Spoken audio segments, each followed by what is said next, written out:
Hello everyone, I am your host, Prism and welcome to episode 2 of Cast, the weekly mermaid podcast set in the month of May. Today we'll be talking about the biological physiology of mermaids, where we discuss what we know and what we don't know and what we want to know about the elusive and wonderful mermaid. To begin, let's start off with some of the stuff that we do know.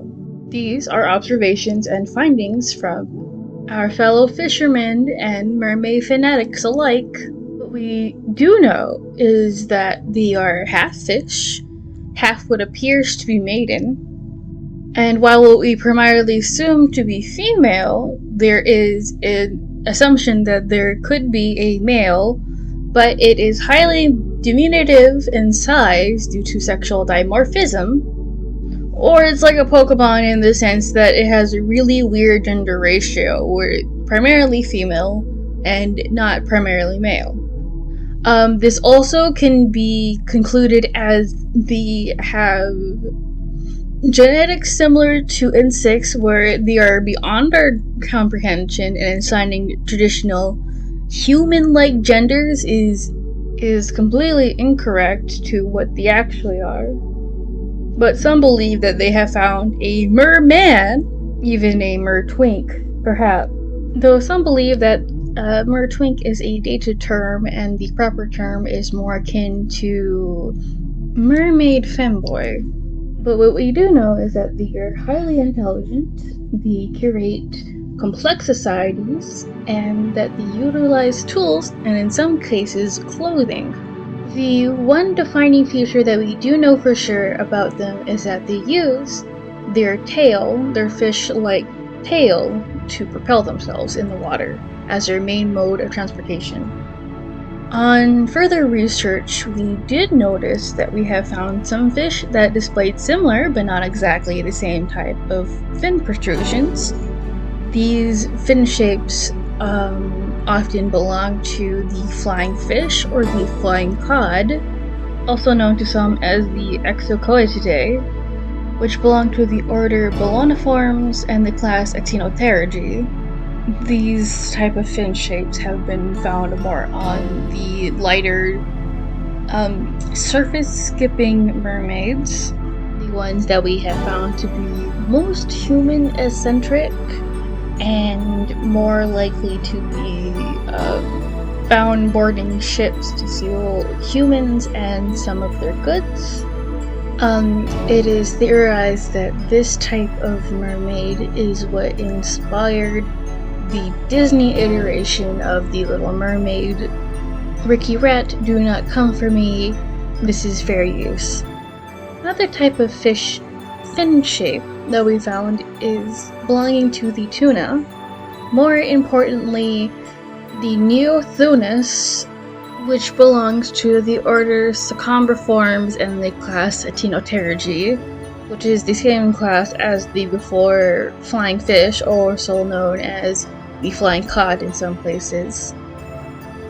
These sort of mermaids are more found in the deeper waters of the ocean, not quite as deep as the thermal vents, but in a good upper middle range.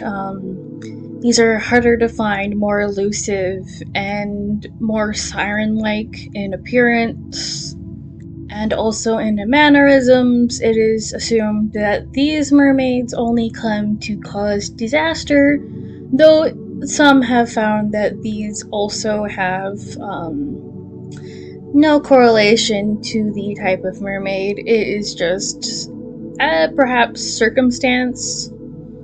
Perhaps it is a hunting behavior of these mermaids, as these are also depicted as the good of heart mermaids as found in most fantasy settings. These mermaids are stronger built and more athletic compared to the much thinner and much smaller surface skimmer mermaids. people have affectionately called these mermaids the standard or cutie mermaids. Mermaids in this sort of fin category also display the most color range, body type range, and, well, physicality range. This is physiologically and biologically the most diverse cast, if you may call it, mermaid. The range varying between color and size is very wide in this mermaid. Although found in cold waters, this mermaid is also found more plentiful in the pelagic warmer waters, and they tend to mirror the fish of that region if found there. Otherwise, they have a more distinct pattern when not found in the pelagic areas. The last classification of fin shape that we have found similar to currently found and known fish is the Oarfish. Primarily the dorsal fin of the Oarfish. The Oarfish belongs to the family Rheologicidae, which is a rare and uncommon lampriform or lamprey fish. Also belonging to the class Actinopterygii. These are found mostly on the deep sea mermaids.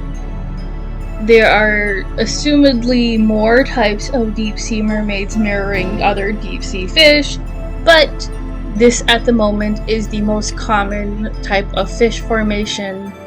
Mermaids that display the oarfish-like fish protrusions are known and found to have been large, serpent-like mermaids.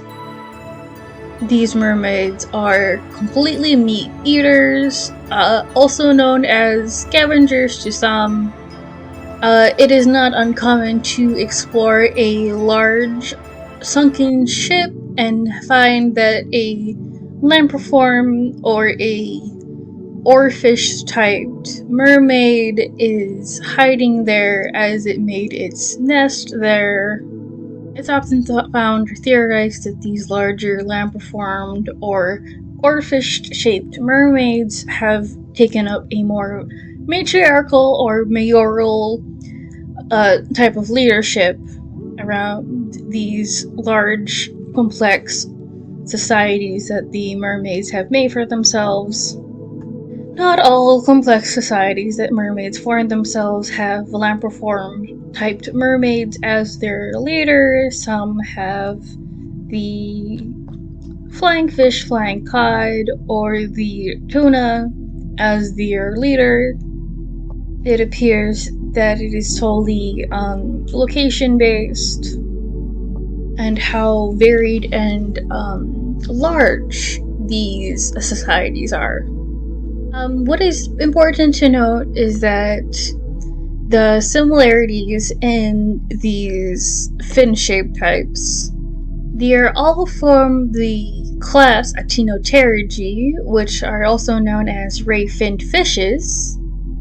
Biologically, these ray-finned fishes are also very diverse, similar to the mermaids that exude these type of features. Before we continue, I would like to take a quick break. If while listening to Cast, you have found yourself enjoying the music that is present, let us give a big thank you to Monsoon Music, our artist of the evening. It's allowed us to use his music for Cast, which is very pog. Talented artist, you can find his Twitter, SoundCloud, and Bandcamp down below if you're interested in finding, listening, and purchasing his music. Monsoon's links are found in the description below, but also down in the pinned comment. Go check him out. Can't really celebrate Mermaid without saying hi to my buddies in the Slimermaid Society secret sub. The Slimermaid Society is a group of dedicated fishermen devoted to Her Majesty, the Slimermaid, also known as the Slimermaid. If you're curious about the Slimermaid herself, you can go listen in on the Will of the Slimermaid. The Will of the Slimermaid is in the description below. Here at Cast, we are not responsible for any who fall under her Slimermaid embrace. Those who are listening from the submarine down below in the middle of the slime sea, I'd like to give a hearty ahoy from the surface. Without further ado, let's get right back into the series. A lot of people theorize, since that their main mode of transport is the tail, what do they use the fins for? One may theorize that the fins are for direction, like the sails of a boat. They could be used as extra power, like when you are swimming in the ocean and you wear those little diver fins. It could be used for power. The decorative nature of some of these fins also give off the impression it is for attraction, like the feathers of a peacock. Not only that, how much of their body is scaled. The instances of where we have found a mermaid scale has always been from the fins area or the tail. Some rare cases, some have theorized it's from the chest area. Some have theorized that these mermaids, in what we assume to be the skin, are actually our thinner, shinier scales. Some say it is leathery and matrixed, like the skin of a manatee or the skin of a shark. Others claim to be hard-shelled, like a crab or a crustacean of that nature. It is important to note that mermaids as a species are biologically and physiologically diverse, so it is all possible that these myriads of theories are all true, but it also holds the possibility of all of these theories being completely incorrect, though that is a much more elusive idea than it being completely correct, due to the biological and physiological nature of the mermaid itself being so highly diverse. This may be the case, but we must know what is the deal with mermaid booba. One of many theories indicate that it is fat storage, since mermaids are thought to be egg layers, therefore not mammalian and have no need for milkers. Beside it being fat storage, could it also be an air bladder? The air bladder being an organ in a fish, helping it regulate the ascension and descension of the fish. Mermaids being fish-like in nature actually supports this idea of the booba holding an organ that functions similar to an air bladder. Is super reasonable considering they do not have, or theoretically do not have, milk glands. Another idea that we hold is that perhaps an organ is in there to regulate body heat, though that often makes us wonder if mermaids are endothermic homeotherms like people, or do they need to rely on the environment to provide body heat like normal fish? Some may say that these boobas are a vestigial trait passed on from a more mammalian version of the mermaid and its ancestry, though some also may say that it has been repurposed into a means to lure humans as well, because Research has found that bigger the booba mermaids tend to exhibit more siren-like behaviors, rather than the not as big a booba mermaids displaying not as big a booba behaviors. The more that I say big booba, the less that it becomes a word for me, and I don't want to live in that world. I'm gonna be honest. But I digress. Like the fins, these biological features of the mermaid are purely speculation at the moment. So this is more than likely subject to change over time as more as we become to understand the mermaids themselves.